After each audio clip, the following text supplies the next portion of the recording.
These are the stories of how history's most important music scenes influence our culture and change the way we live under the influence.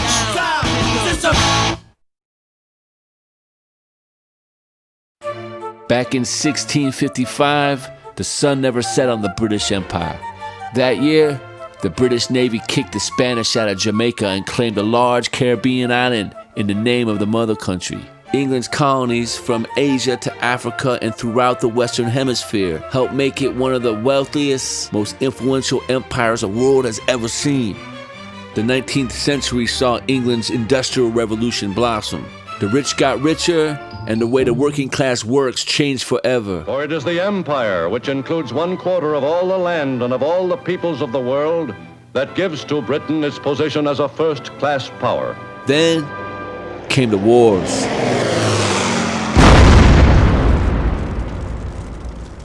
By the time World War II ended, England was badly bruised, looking to its far-flung colonial population to help rebuild.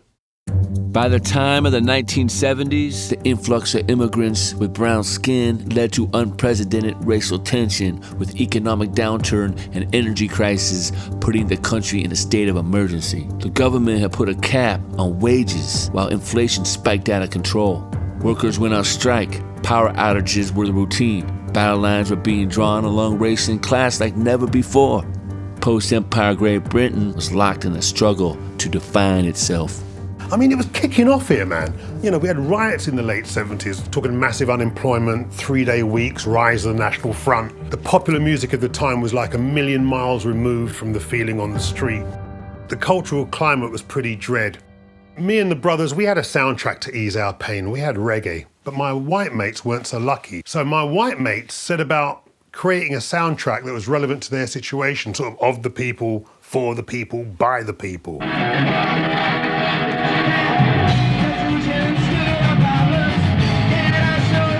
London was the centre of the punk rock universe. The Roxy turned out to be the very first live punk rock venue in the UK. It was so early in the whole punk rock scene that there weren't any UK punk records to play. So what am I going to do? I'm going to play something I like. So I'm playing hardcore dub reggae. And this all really came out of the fact that all these white kids grew up with black people living next door. We weren't alien, we weren't exotic, we were their mates. So there was some serious cultural exchange going on. Man, when Two Tone broke, it hit big time.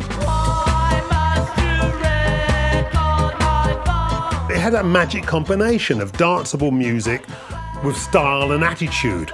But the art is being able to slip ideas in underneath all of that.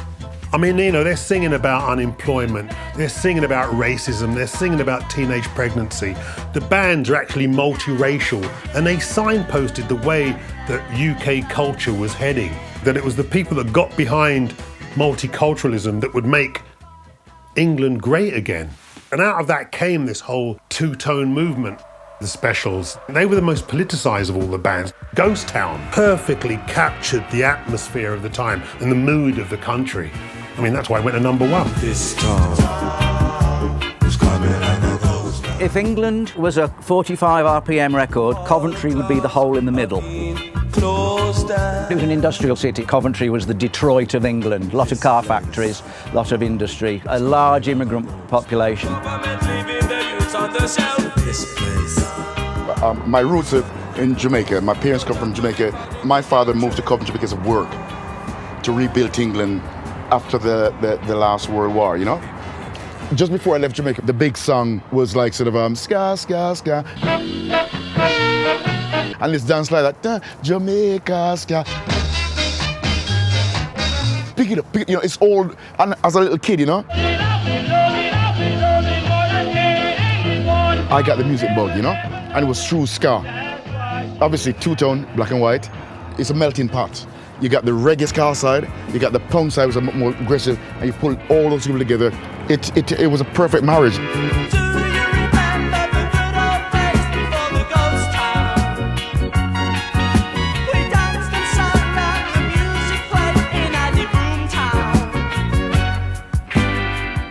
England, it was essentially a working class movement. In the Midlands, where most of Two-Tone started, there was an interesting industrial integration. If you're working on a factory track next to somebody, it don't really matter what colour he is. After 5 or 6 years, you get the idea that you've got way more in common than your differences. All over the empire, but particularly in the Caribbean, people were invited, come over for 3 years, help rebuild the mother country or make a fortune. People ended up having kids in England before they ever had enough money to buy the castle in Jamaica, and they were English kids. Yeah, is it your favourite music? Yeah. Yeah, but of course. You know, Jim English, like Rankin Roger.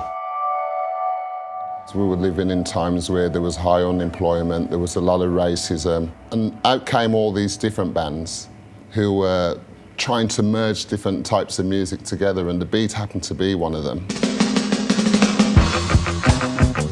Around that time I was 16, 17, and I was a punk rocker, and I got a lot of abuse from black people just for being a punk, being what I wanted to be. And the punks loved me, so I knew there wasn't racism within the punks, and even a lot of the skinheads were all right once you got to talk to them. There were anti-Nazi skins, and there was Nazi skins, and it was very hard to tell the difference unless they shook you around or nutted you. You could soon tell. And they said, oh, I like that. Got black geezers and white geezers on stage together. I like that. I'll have a bit of that. And we immediately went, well, that's why we did it. Of course, we thought you'd like it. Thanks, mate. One of the first tunes was Mirror in the Bathroom. I heard this punk rhythm going on, and I heard this drummer playing reggae, but he says to me later on he thought he was playing punk. All he knew was to hit him hard. This is Everett Morton. New wave mixed with reggae, mixed with soul. There was calypso, there was punk, there was pop, there was everything mixed into it. And we don't know what time it comes from. We all just kind of melded together.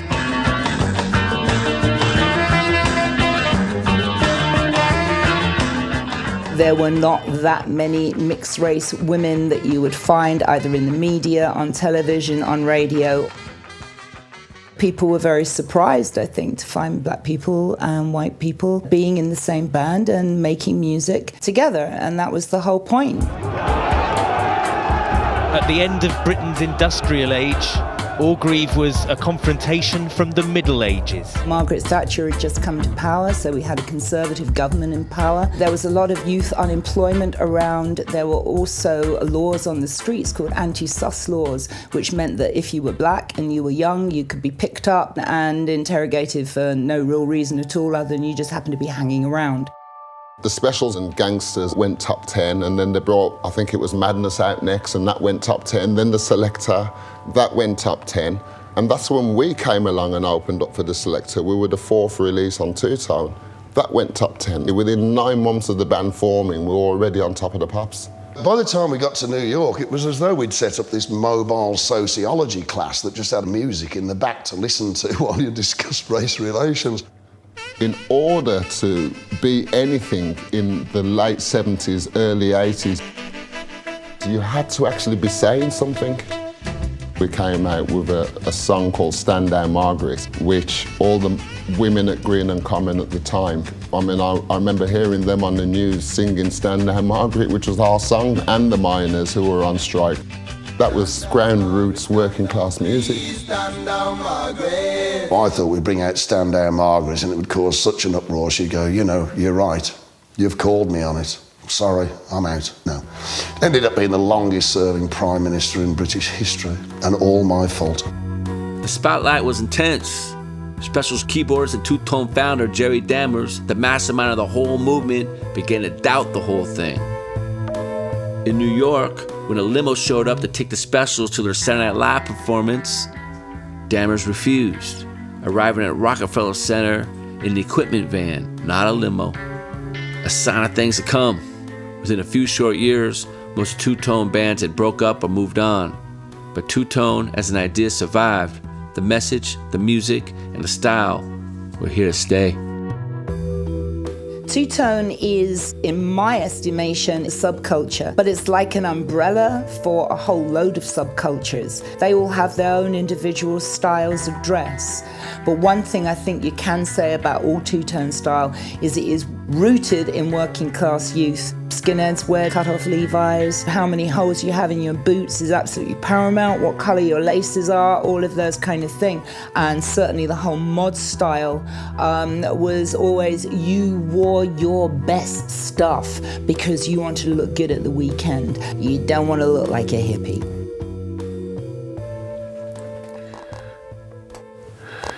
I sort of deliberately drew the fists quite big because it sort of symbolised the aggression. We have here the actual artwork that I did all those years ago. Yeah, that's the original artwork that I drew. That was to become the 7-inch single bag and also the 12-inch. He was christened Walt Jabsco. And check this out. Two-Tone founder Jerry Dammers modeled the actual Two-Tone guy after the image of Peter Tosh during Peter Tosh's Rude Boy era. Look closely, that's Peter Tosh. I was getting emails from Mexico and Singapore to say, you know, when are you going to show all this artwork? I thought, where is this artwork? You know, a lot of it was either lying under my bed or in my mum's shed. Got it all together and we had a great exhibition. I met up with a Chinese delegation that had come over, spoke to some mayor from some water city in China. He said, you have a Ska event? And I said, yes, that's right. How do you know about that? He said, oh, Ska is very big in China. And so I was, really? And that's how it spreads throughout the world. This sleeve summed it all up. When the movie Dance Craze played our local cinema in the East Bay, Northern California, I remember seeing it with my crew, and we were so overwhelmed by the music that we started dancing right there in front of the screen. Who the hell does that? In 1987, Berkeley, California opened up a punk rock club run by the punks for the punks called Gilmer Street.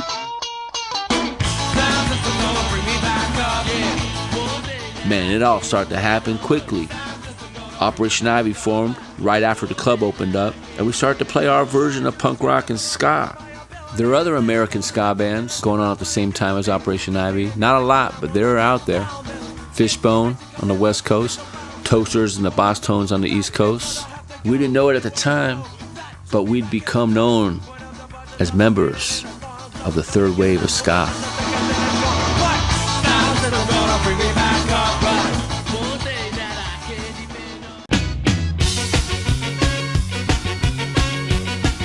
Yo Gabba Gabba is punk rock. Like, it's a punk rock show in the way that we did it ourselves, just like we did Aquabats records.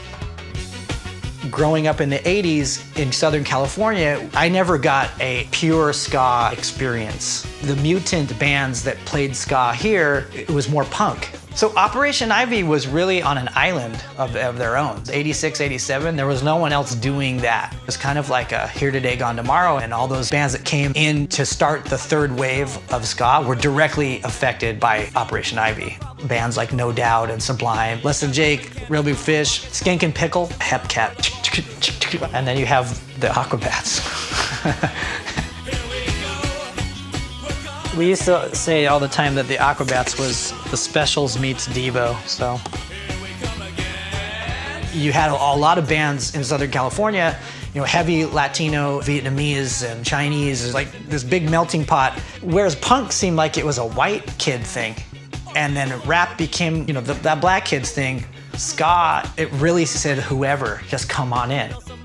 When we first started the Aquabats, we didn't take ourselves super seriously in a scene that wasn't taking itself seriously. We pushed even further into the ridiculousness of it. This was an old Aquabat shirt right here, this pink one. The ska sound, for a second, everyone thought was gonna be the next big thing.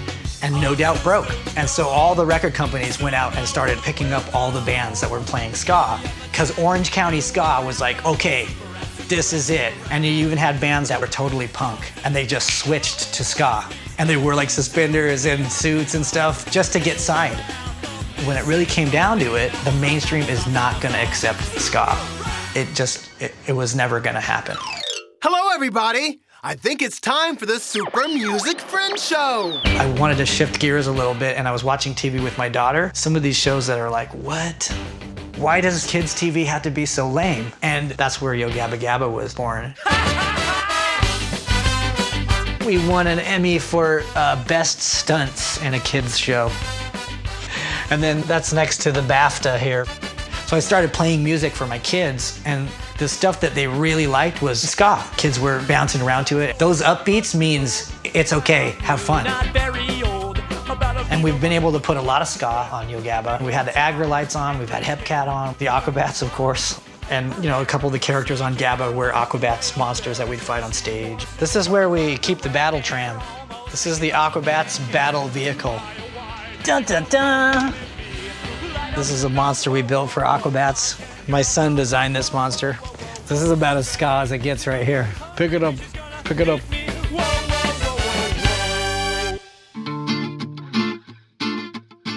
Boston became ground zero for racial intolerance. Everybody that created policy at that time seemed to have my skin color, but not my best interest in mind. Kids and young people don't really want to get caught up in the bullshit of their parents and sort of what was being handed down. Like, hey, fuck this, we feel good. When I went and saw the English Beat, Kangrejoz fucking went for it, you know, and that's what I was looking for. A party with a political attitude, and from there I never looked back. When we were 18 years old, we went down to New York City to see Madness perform on Saturday Night Live. Suggs was a huge hero of mine, and you know, my first band, it was, you know, my hair was exactly like Suggs, cutting the flat top and the round glasses and the overcoats. You know, in an effort to label ourselves after years of saying we don't want to be labeled, we named a record Ska Core, The Devil and More. It's a ska band with a guitar player that rips and a singer that can't sing. I toured so much and I really needed a rest. It coincided with Jimmy starting his TV show, and I knew him because he was a long-time radio guy. And he said, why don't you try announcing for the show? And I said, oh, that'll never work. Yeah, I'm the announcer. And I still do a certain amount of shows with the Mighty Mighty Bosstones every year.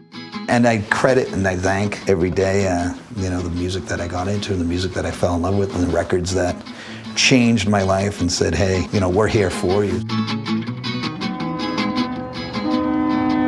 In the realm of pop music, the third wave did crash, but the classic mix of Jamaican dance music and punk, now known throughout the world as ska, spread throughout the empire of popular culture, evolving uniquely in each place and time.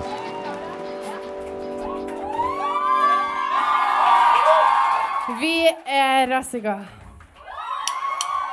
Klokken tolv, skal jeg ikke snart hjem, for det begynner å bli sent, og I morgen det skole, men det ikke lenge. The nerds,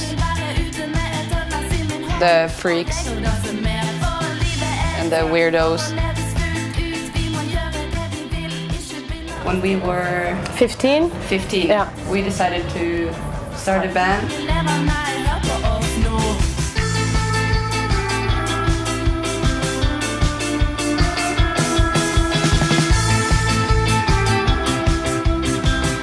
We are in Bergen, in our, what do you call it? Hood. In our hood. This is called Møhlenpris.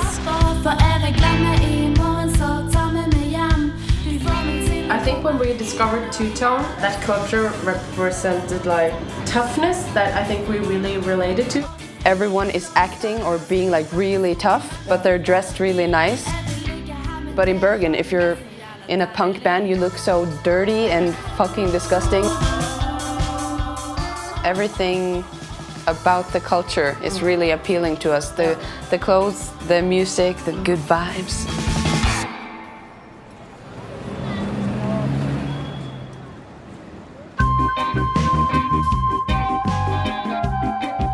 穿衣服风格就是 skinhead 的，但是在中国可能没有太多这样的文化。中国人大多数还是那种，首先他在视觉上就不能够没有足够的自信，因为从文革开始就是灰绿蓝，大家都一样的衣服，但我找任何地方，我是这样的人。最早是得在90年代末的时候，当时来自工人阶级、平民阶级，而且有一种团结的力量，然后歌曲的音乐上面呢又是那种很整的感觉，就是我想看的乐队北京没有，那我只能玩一个自己想看的乐队。行了，我就不怎么摆盘了，吃吧，收工，吃吧。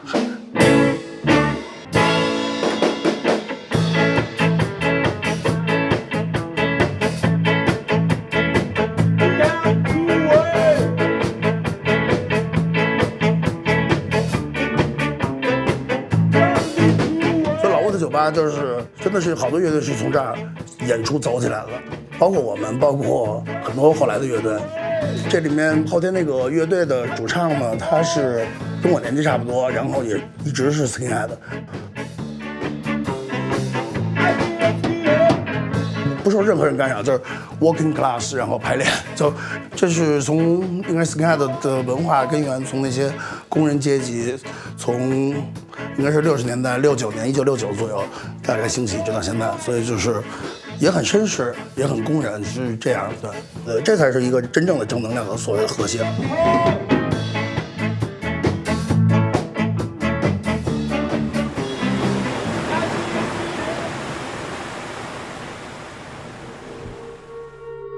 I remember someone had a Specials record and we would play the shit out of it. That song, Ghost Town, to me was the epitome of like how I felt at that time period, you know, so. Sublime was like in that scene too, in a sense, because they were playing ska too, you know. They had a ska band before that, Sloppy Seconds.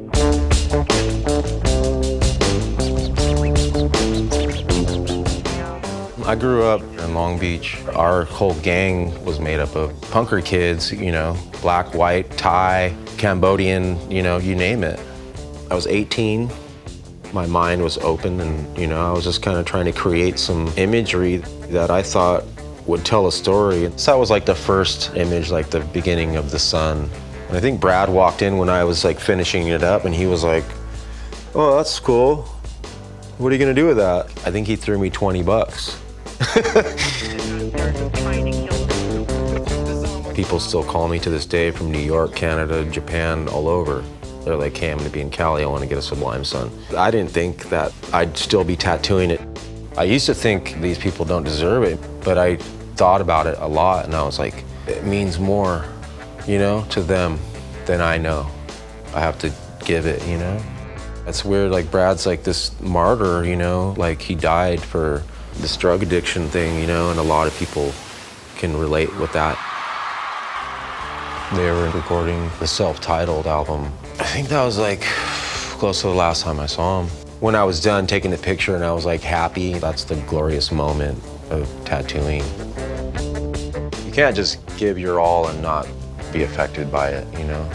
He fucking spit his heart and soul onto that album and that's what we have. He's not like just a guitar player, singer, you know? He had like a musical vision.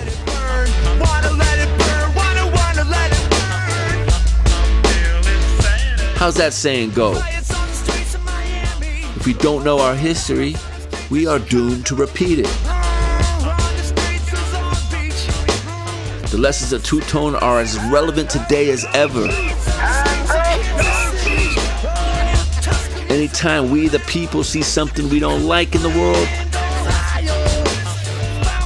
there's really only one thing to do. Come together and make some noise.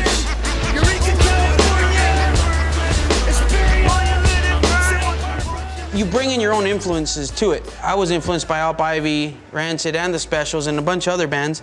But then I brought in my element of like, well, maybe I'll sing this song in Spanish. Tonight we got a show at South Bay Customs in El Segundo.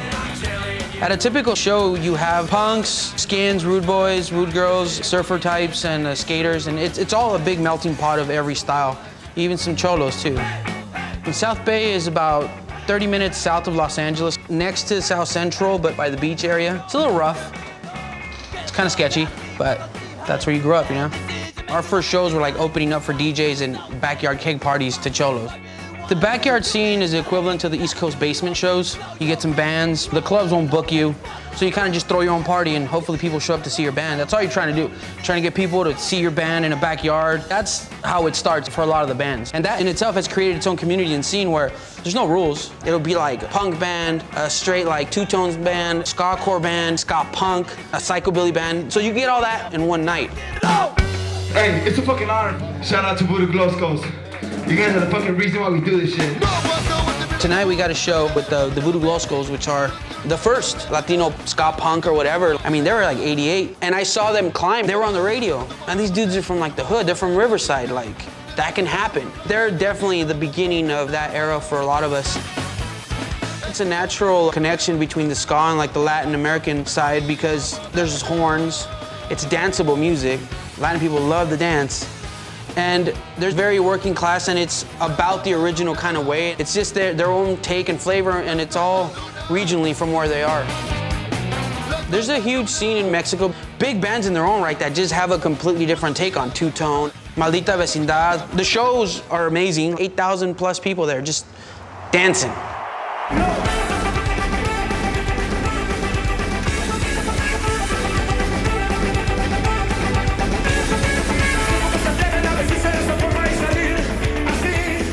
En el contexto de nuestra música mexicana, toda la música mexicana y toda la cultura mexicana es una cultura totalmente mestiza. Entonces, para nosotros el ska y el reggae fue solamente un elemento más a combinar, pero un elemento que nos identificaba. ¿Por qué? Porque los rude boys, los vatos rudos del ska, eran exactamente como los pachucos, ¿no?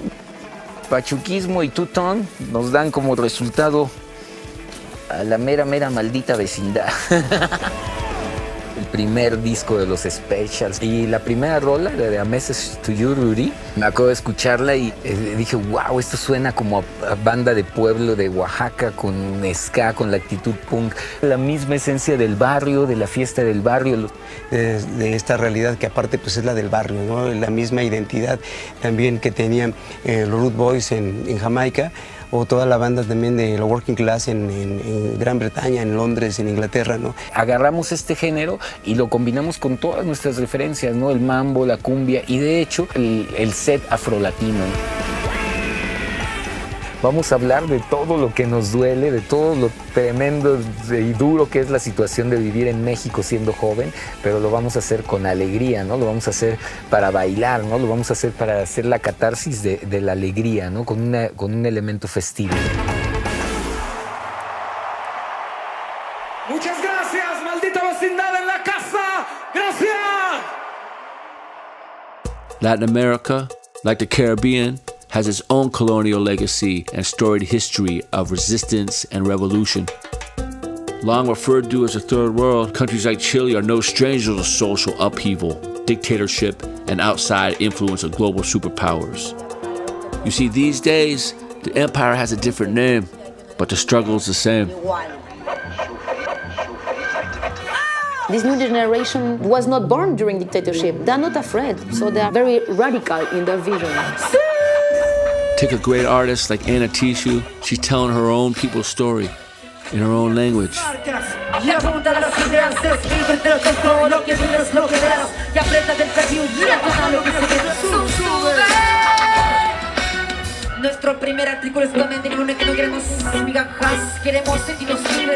Because I think music is like, how you say this, is like the biography of your life.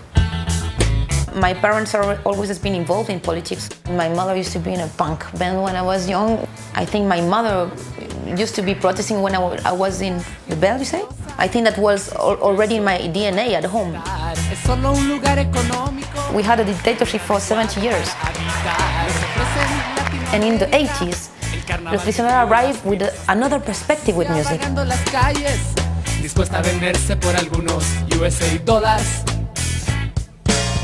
Nadie en el resto del planeta toma en serio a este inmenso pueblo lleno de tristeza. And when you listen to Prisionero, it's like, no, we're going to burn everything. But ironic, action, action, action, action in the street, action now. And I think that was a bomb for the youth in the 80s.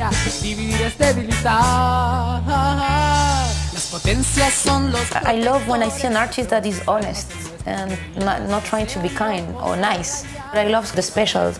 For me, it was so hip hop, like a mixture between England, Jamaica, orgasm in my ear. I was like, they're fucking amazing. I love that band. If you think about the specials, if you think about Public Enemy, if you think about NWA, is a response of a very specific moment of crisis, political, social, or economic, when the rage becomes songs, basically. And that's a magic moment.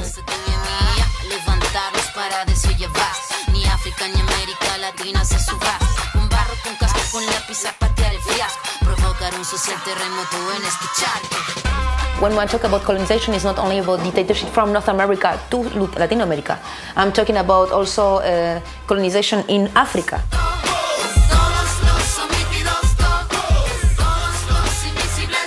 The fight can be very similar in so many ways with Chilean fight. When we talk about human rights and humanity, it's not only about Chile, it's a fight against dictatorship in the world.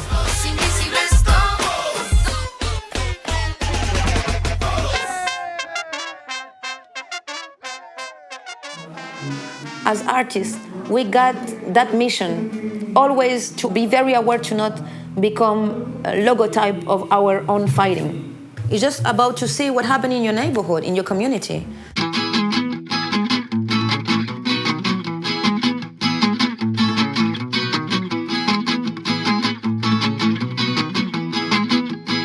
It's nice to see how it moved from generation to generation, you know? Because I had no idea how popular the specials was until you go on Facebook and suddenly you're getting all these messages like Argentina and places like that. I mean, it's incredible. To me, at the end of the day, I put it on to one thing. Good music, lyrical content that makes sense, that still means something today. Everybody in Chile, right? This one is a skanking one. You all gonna dance to this one. Here we go.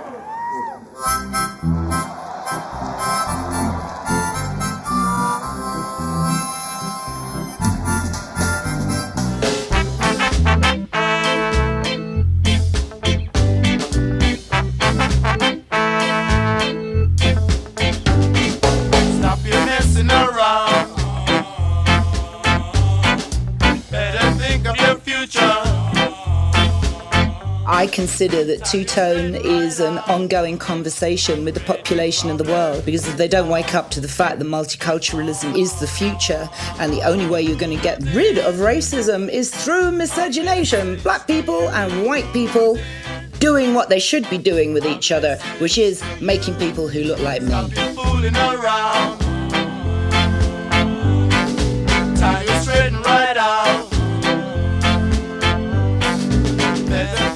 We grew up listening to music that was about helping you change your mind, not your fucking sneakers.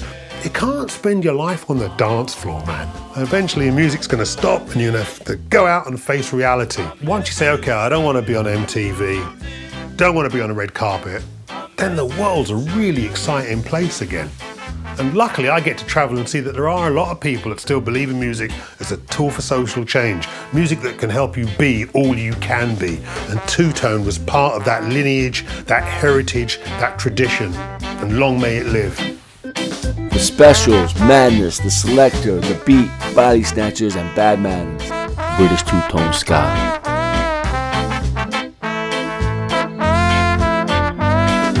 Stop your messing around.